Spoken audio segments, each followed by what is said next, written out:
What's up, everybody? Welcome to your Thursday edition of Pelicans Daily, brought to you by FanArch. I'm your host, David Grubb, editor in chief of thebirdwrites.com.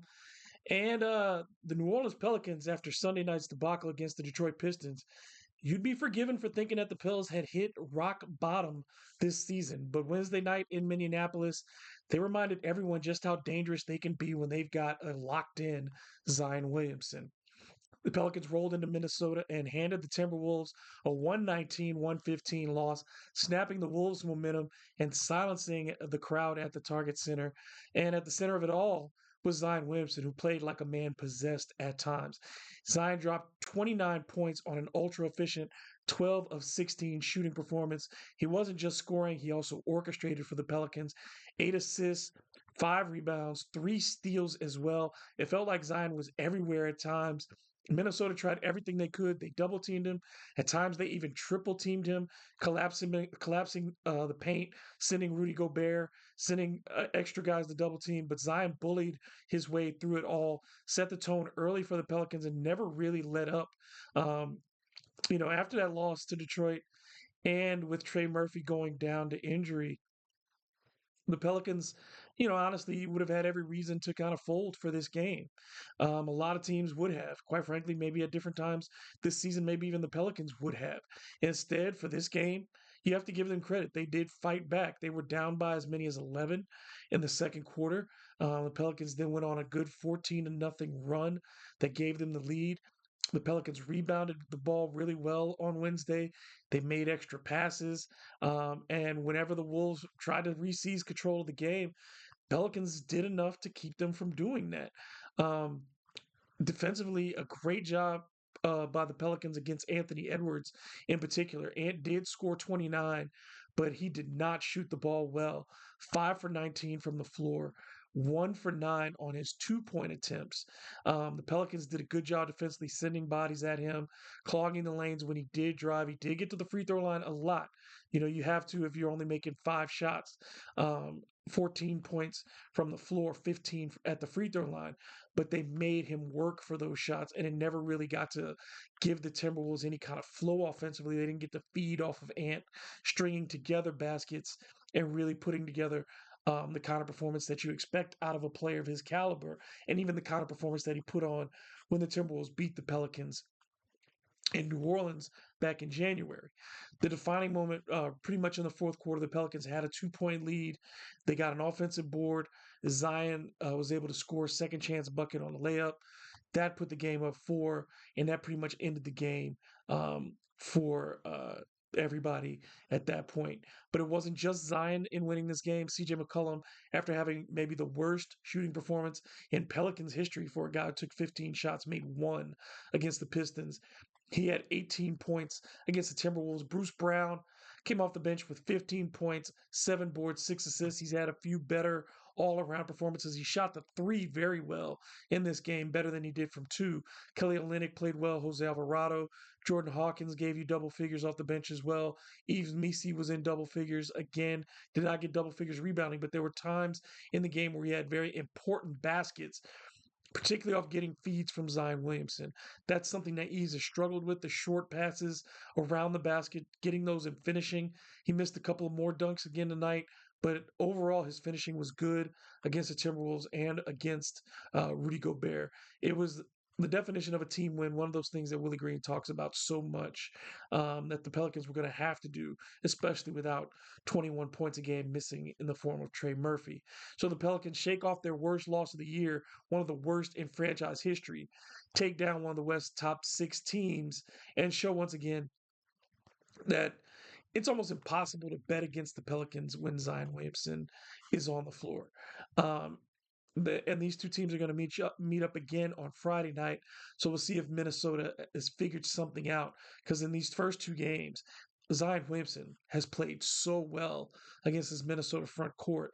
They've got to do something to deny him the basketball, because if they don't, he's going to continue to play downhill, continue to dominate the Timberwolves. It's going to be on the rest of his teammates whether or not they can make shots when these teams meet again on Friday. Good luck to the Timberwolves in trying to figure it out.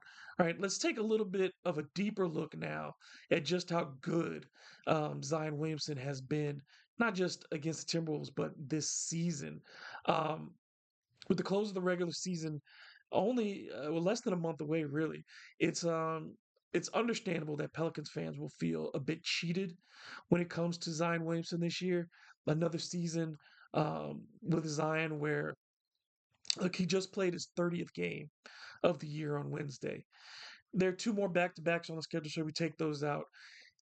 He's got to play, you know, every game basically to get to 40, to just reach 40 for the third time in his career. So it's unlikely that he tops 40 games played this season. What we have seen, especially over these last 24 games coming since he returned from the hamstring injury, is just how good Zion Williamson can be. And I think we kind of needed that reminder because I think that there are people who are ready to give up on Zion Williamson for one set of reasons. I think there's another group of people who are ready to give up on Zion Williamson for another set of reasons. And I think that people needed to be reminded of just how good he is and how good he can make average players. The Pelicans had no business winning this game against the Timberwolves. No business at all. Minnesota was at home. They were coming off an emotional loss. They were playing to get some really good basketball overall. They had won 8 out of 10. The Pelicans did not shoot the lights out against the Timberwolves. Nobody else on the floor really had that kind of career night when you're looking for an upset. The Pelicans won because they had Zion Williamson. They won because they had Zion Williamson. Most of the guys on the court with him are reserves at best. But with him on the floor, the Pelicans look like a competent NBA basketball team. And that's been the story all season. Even with this season of unprecedented losing, the Pelicans are still 10 and 20 when Zion is on the floor. They are 9 and 31 without him. They are still over 500 with Zion for his career, checking in at a current tally of 109 and 104. Without him, they are 98 and 148. He's scored 20 or more in 23 out of his 30 games this season. He's got 8 double doubles, just 6 off of his career high there. And the first two triple doubles of his career, both coming in wins. He's on pace to set new career bests in rebounding, assists, blocks, and steals. In short, Zion Williamson is confirming that he's an all NBA type of player. You cannot find another one of those on the trade market or among this year's free agents. The best way for the New Orleans Pelicans to fix themselves is to fix what's around Zion Williamson. Get him a better supporting cast. Look, Zion was the biggest factor in the Pelicans' win on Wednesday night, but the bench did come through as well. The Pelicans reserves tied the Timberwolves backups with 38 points in that victory. Bruce Brown and Jordan Hawkins combined for 28 of those points. They didn't shoot a great overall, just 9 of 21 from the floor, but they were efficient from deep, going 6 of 13. The bench as a whole was 7 of 15 from beyond the arc. They also chipped in as a group with 21 rebounds and 9 assists to only 4 turnovers. During their 3-game losing streak, the Pelicans bench had been outscored 143 to 90, or an average of 47.6 to 30 per game. This season, New Orleans ranks 25th in the NBA in bench scoring, averaging right at 31 points per game. The Pelicans are also 29th in bench shooting percentage and 27th in bench plus minus. It's a big problem for the Pelicans, absolutely, that so many of their reserves have had to play starters minutes this season. But the Pelicans do lack the kind of depth that they celebrated just a couple of years ago. It seemed like it's a long time from when the Pelicans were the so-called deepest team in the NBA. They're going to have to seriously look at the composition of this bench in the offseason, assuming a starting lineup that includes some combination of a fully healthy Zion Williamson, DeJounte Murray, Trey Murphy, Yves Missi, and either Herb Jones or CJ McCollum. The Pelicans have 2 proven reserves in Kelly Olynyk and Jose Alvarado, an intriguing young player in Brandon Boston, and a lot of question marks beside that. One spot on the bench will obviously go to whomever the Pelicans get in the NBA draft. That gives the Pelicans 10 rotational players, but they don't have a legitimate backup point guard as of yet, or enough bigs. Could the Pelicans then this offseason go after, let's say, a Marvin Bagley or Trey Lyles to add some depth? Or do they take a swing on somebody like Bol, who has such an intriguing upside, though he hasn't found an NBA home just yet? in the backcourt. Maybe you look for a veteran like Malcolm Brogdon to help stabilize things while DeJounte Murray recovers. Maybe it's Tyus Jones or Monty Morris, who are feasible options in order to man the point guard spot for the next several months, because you're probably not getting DeJounte Murray again until January at the earliest with that Achilles injury. The Pelicans will have some interesting choices to make, of course, this offseason. Free agency likely won't be where they hit home runs, but they do need to hit the right kind of singles and doubles, which could help them tremendously in finding the right kind of depth to go along with a patchwork starting lineup at the beginning of the season with so many guys injured. All right, before we're done, we're going to shift gears real quick and talk about a name that's also starting to appear on the Pelicans rumor mill. Kobe White of the Chicago Bulls. Look, we all know that going into the 2025 offseason, there's going to be a lot of decisions looming for the Pelicans. The roster could look very different from what we see now to when the season tips off next year.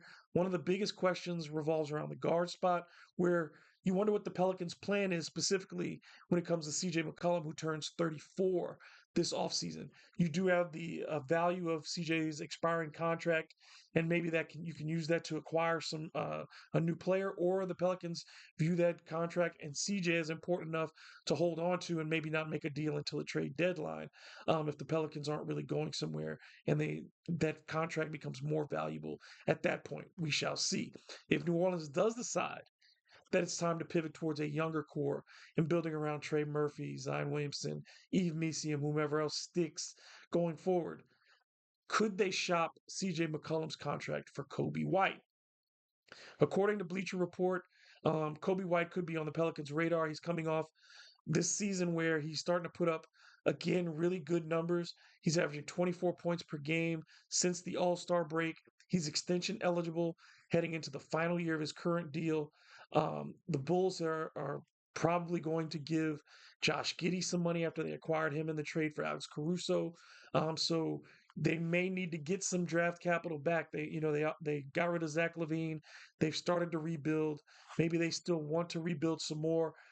Getting another contract like CJ's that would be expiring, they could be potentially moving from Kobe White, who is younger, is going to cost more money down the road.